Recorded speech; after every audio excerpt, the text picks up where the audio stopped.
Hello to all fans of the Star Wars universe. This is the first video about a group of elders who wanted to maximize their power. Some call them the Secret Order of the Emperor, and some know them as the Prophets of the Dark Side.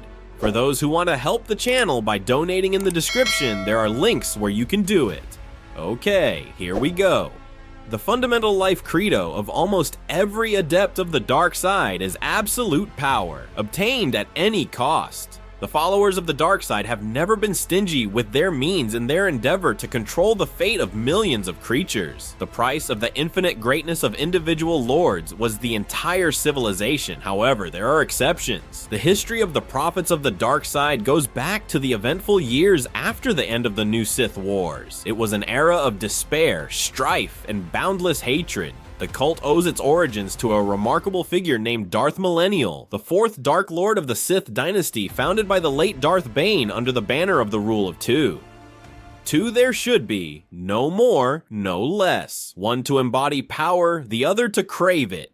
The grand plan of a bald miner from the distant planet Apatros could well have forced the Sith to end their existence prematurely. Proud and powerful empires with armies of many thousands that challenged the all-powerful Old Republic and the Jedi Order were replaced by two businessmen who, in theory, should have paved the way for the return of the Sith. In reality, however, they became slaves to their own egos, rapidly losing their previous knowledge and degenerating from generation to generation. The first to realize the viciousness and danger of the Rule of Two doctrine was Darth Millennial, the fourth Dark Lord in the Order, founded by Darth Bane. He was a mutant of human origin with an extremely rare mutation. He had a third eye in the middle of his forehead. Vague scraps of half-forgotten ancient Sith lore claimed that in the distant future, a Dark Lord of incredible power would be born, marked with a third eye as a kind of seal of power. At some point in his life, Darth Millennial became an apprentice to the mysterious Ictachi Darth Kaas, a Sith Lord of Darth Bane's dynasty.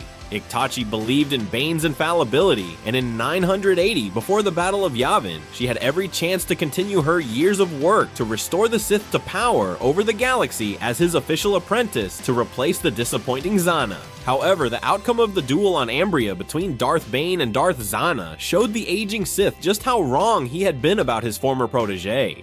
The role of master passed to the blonde witch Zana, and many years later, Kaas took her place as well, possibly by assassination, but that's not certain. Millennial was an incredibly talented student. His force potential seemed overwhelming, and his powers of foresight and prophecy surpassed Kaas's natural gift. And after all Ictachi have the ability to telepathize. The three-eyed mutant was saving up his strength and working his way to greatness. Darth Kaas couldn't get enough of looking at her apprentice and looked forward to the moment when he would be ready to challenge her, and, having won, go in search of his own follower. But fate, the Force, or something else had decided otherwise. Studying the ancient scrolls, manuscripts, and holocrons of the Dark Lords of the past, Millennial must have been surprised to realize that the Sith used to be powerful and numerous. Instead of cowardly languishing in the darkness and sneak attacks from the shadows, they had created empires and conquered planets, trampled Jedi into the dust, and sealed the fate of billions.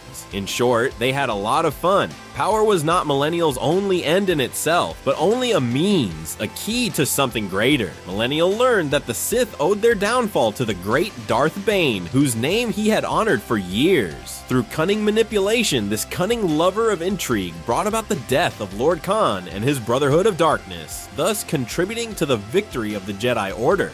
The 150% vision holder shared his findings with Darth Kaas and was struck by the dogmatism of her views. Millennial could not understand why his mentor rejected the logical and simple rule of the strong, whereby the many Sith serve the most powerful for the common good. Quarrels began between teacher and apprentice, which became more and more fierce and bitter. Kaas never gave up trying to get her willful apprentice back on track, and Millennial tried to appeal to her feeble mind to no avail. One day, the mutant decided to leave the Order. Ictachi did not seek out her apprentice, who had mastered many of the secrets of the dark side and was well aware of the Sith Order. A few years later, the not-so-young Kaas quietly took on a new apprentice, whose name history has not preserved. And, in the best tradition of a cheap soap opera, she died long before his training was complete. The Rule of Two was dealt a cruel blow. The first of the Sith taken for training after Darth Bane's death turned out to be a renegade.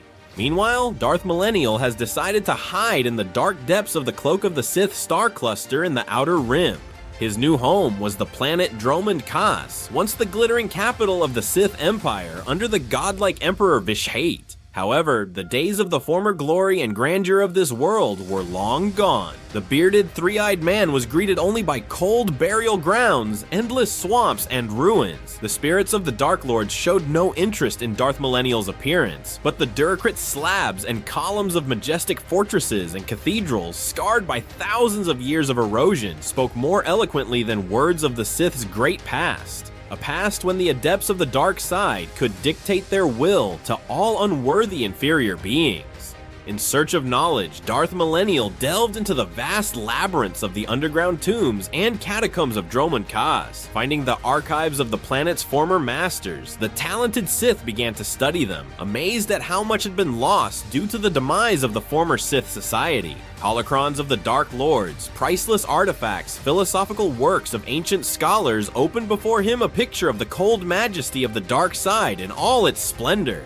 And then one day, the meditating mutant had an epiphany. He realized that the forces of darkness themselves had marked him with their ghostly hand as the supreme prophet of a new path, designed to save the legacy of ancient lords from destruction and to revive the greatness of former times. Thanks to Millennial's charisma and oratory skills, hundreds of followers soon gathered under the banner of the new faith. The spiritualized sermons of the mysterious hooded elder were willingly listened to in the Outer Rim, where hatred of the central government and the Jedi Order was still as strong as it had been during the new Sith Wars. Some of the Millennial adherents were just naive puppets who had become disillusioned with the worship of the old gods and decided to change the usual opium for the people for something more exotic. There were also bored aristocrats with strange tastes, though the crowd of neophytes also included much more dangerous personalities. For example, the Sith disciples of the Brotherhood of Darkness, the Shadow Assassins, and ruthless marauding warriors. For all of these characters, the new faith, called the Dark Force, was a true deliverance.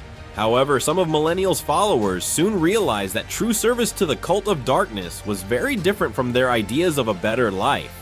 Of course, the High Prophet could not allow a potential threat to his life's dream to appear, so the reprisal against all heretics and the cowardly was swift and brutal. Only a few dozen fanatics with hearts filled with the righteous flame of the true faith remained under the banners of Millennial. They were ready at any moment to give their lives for the good of their brethren and the Supreme Prophet. Darth Millennial died several decades after the founding of the Dark Force cult. After burying their spiritual father, the late Prophet's associates settled in the central part of the ancient Sith temple and focused on strengthening the power of their cult. After a few centuries, they will emerge from the shadows and begin to augment the legions of the new Sith Messiah.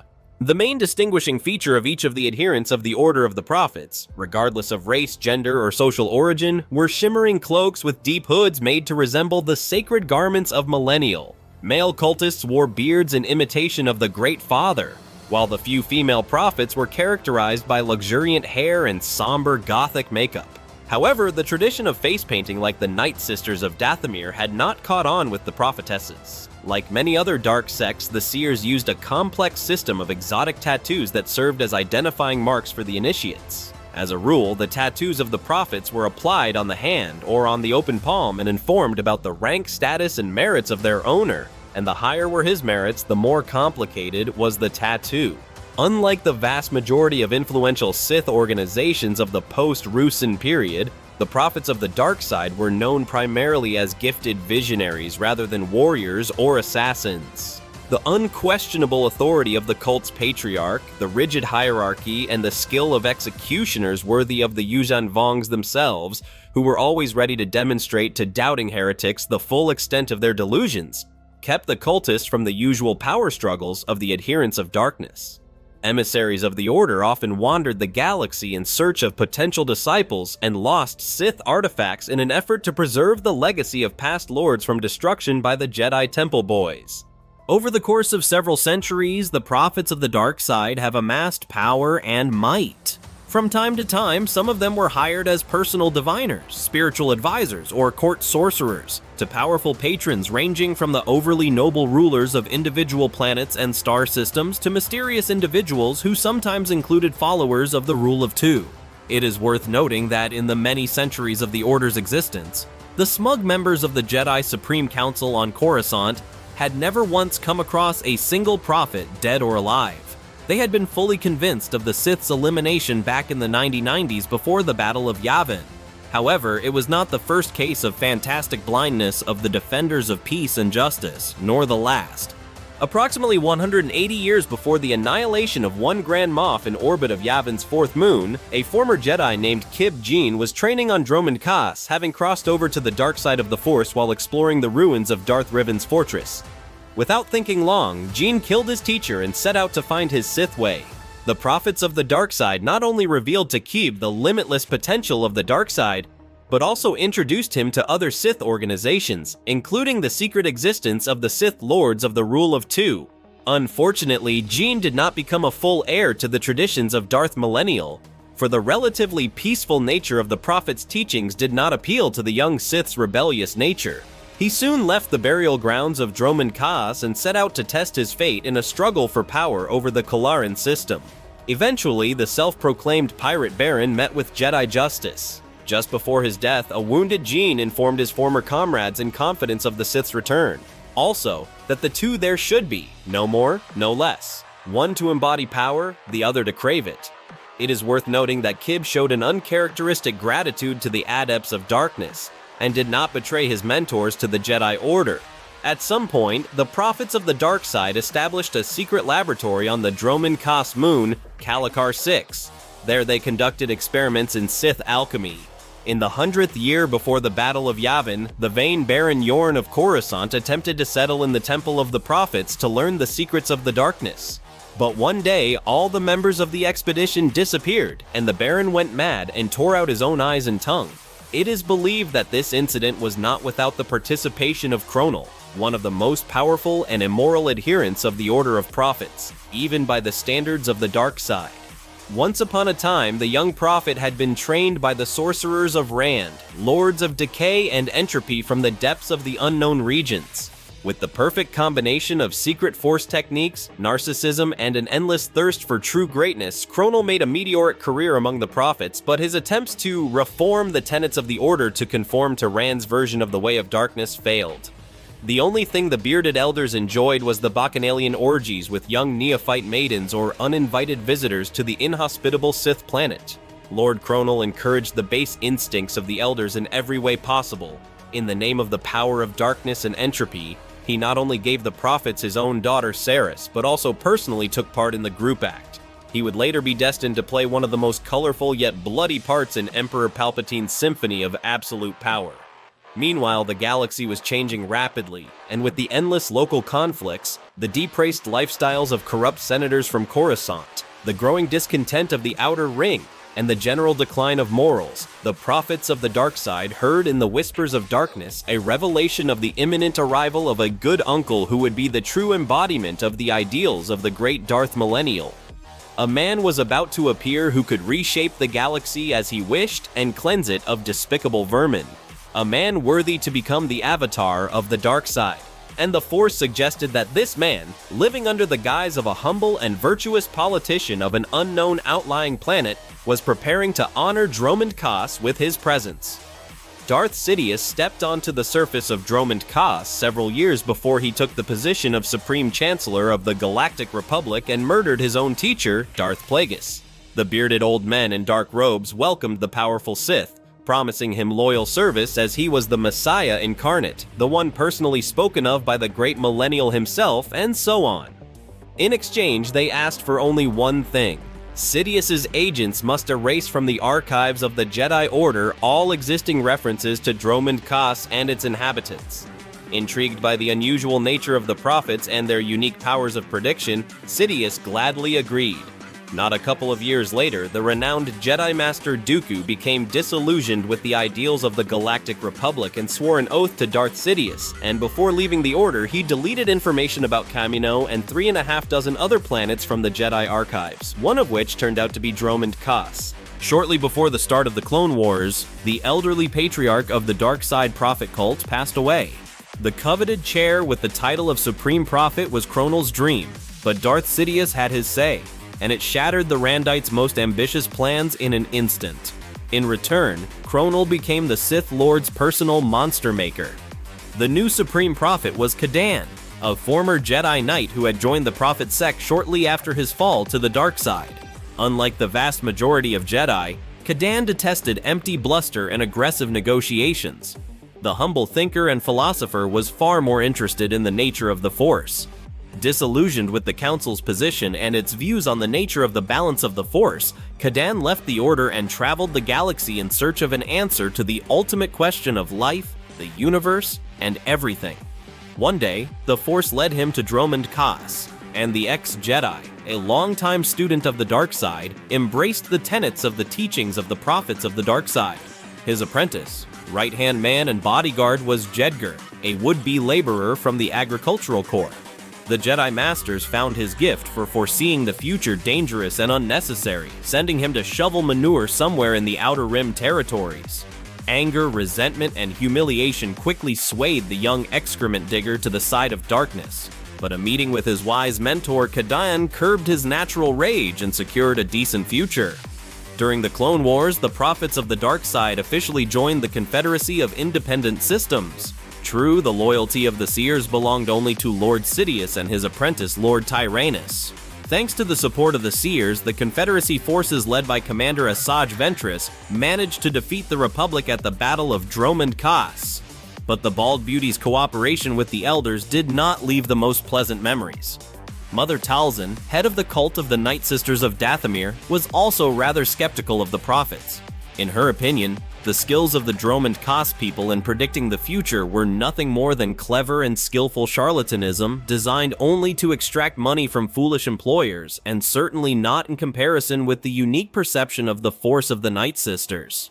However, the witch herself could not predict how her attempt to interfere in big politics would turn out. Kadan had accomplished in a couple of years what other creatures might have taken years to accomplish. He had become a confidant and one of the Emperor's closest advisors.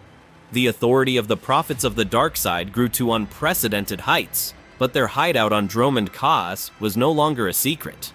At Palpatine's court, the prophet's emissaries formed a closed society of so-called Emperor's mages, whose duties included finding Force-sensitive beings to teach them the secrets of the dark, as well as predicting future events and interpreting vague visions of the Force. Many of the Dark Jedi in Palpatine's service, Imperial Inquisitors, Imperial Hands, or Force-sensitive Army and Navy officers, were trained on Dromund Kaas, but the prophets never revealed all their secrets to outsiders. One of the High Inquisitors, former Jedi Master, Jarek, and the heroic fighter aces Neil Declan and Marek Stele trained with the Adepts of Darkness. The former would eventually become a member of the Circle of 12 and receive a Grand Admiral's uniform, while the latter would become the Emperor's hand. The most common way to recruit a future prophet of the dark side was as follows. Imperial sorcerers, having heard about the extraordinary abilities or extraordinary achievements of certain beings, went to talk to them. A comfortable conversation between a potential candidate and a venerable elder or a charming madam helped to learn more about the views, desires, and secret ambitions of the neophyte. If the candidate suited the service in all parameters, the prophet, on behalf of His Majesty Emperor Palpatine, offered him a few boring missions. For example, the elimination of a couple of public enemies, sabotage, or espionage. If the Dark Apprentice successfully passed the test, he would receive the traditional mantle of the prophets, a place in the organization, and his first tattoo, which would be added to as he progressed through the ranks. Gradually, a narrow circle of the elite of the Order of the Prophets formed around the hypnotic figure of the Supreme Prophet. Among the closest associates of the Holy Father included both adepts who joined the Order long before the meeting with Palpatine and new followers. In addition to Kronel's daughter Saris, we should mention Jedgar's apprentice, the Wookiee Workin, as well as the former Dathomir witch Marilee, a cold beauty with hair the color of midnight darkness. The best of Lord Kronel's apprentices, she surpassed her mentor in the arts of darksight and the Ang-Ti monks' flow walking, but paid the price with progressive schizophrenia. Marilee's abilities impressed the Emperor so much that he granted her power over the planet Kashyyyk. For a decade, she ruled the Wookiee people with force, terror, and fear. Of course, the rapid rise in power and influence of the prophets of the dark side could not go unnoticed by the officers of the Galactic Empire. The officers who trembled at the sight of Darth Vader could not understand why the Emperor had elevated old men in idiotic robes. Shortly before the Battle of Yavin, the prophets found a mortal enemy. During the battle with the rebels at Thilla, one of the subordinates of the stern Grand Admiral Afshin Makati allowed himself to say ill-considered things about the attire of the prophets who accompanied their commander as advisors. In the end, High Prophet Kadan thought of nothing better than to teach the blabbermouths a lesson with a Force Lightning, striking the innocent Grand Admiral with it. And in addition, he sneeringly advised, "Learn to train your subordinates better." The Navy commander didn't like the electroshock therapy and vowed to take revenge on the cult in general and the cursed patriarch in particular. Well, I will tell you about the events that happened after this incident in the second part. Thank you very much for watching this video. If you liked it, you can subscribe, comment, and help the channel by donating. See you soon!